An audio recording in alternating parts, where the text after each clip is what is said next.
ang ganda oh. Parang piti mini siya. Pangregalo ito. Oh, pangregalo ito. Be mine. Kaya pangregalo ito. Ito ang pangregalo nilang fresh na halaman. Bumalik na naman kami dito. Ayan oh. Ito oh, mga antuario. Antuarium ang tawag dito, di ba?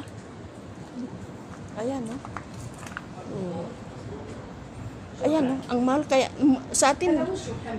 Mayroon din ako nito dati. Oh, tingnan mo. Ito pa oh. Ang ganda oh. Ang dami na nito sa atin eh. Oo, ang dami na niyan sa atin. Tignan mo. Ang gaganda naman po ng cactus oh. Tignan nyo po oh. Ano ito sa nursery ito. Dito ako sa nursery. Ayan po. may mata oh.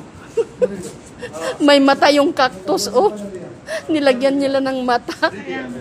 Ayan oh, ang cute. Saan? Oo, malunggay yan. Binibili nila ng husto ang malunggay dito. Ayan po oh. Oh, tingnan nyo po.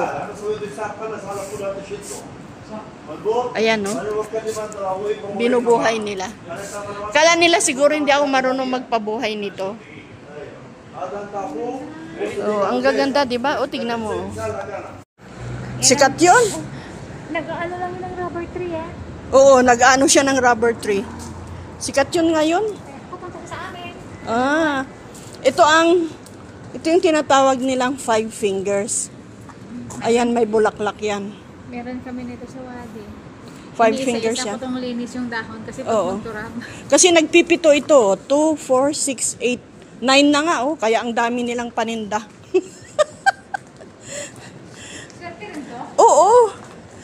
Sa bagay, alam mo sa ano, swerte. Pero ito ang ibang klaseng rubber. Ito oh, rubber tree din ito.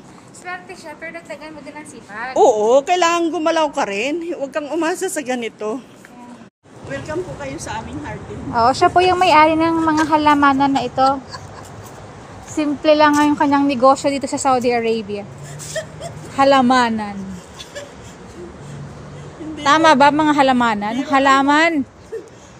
Pasensya po, hindi po ako Tagalog, Ilongga po ako.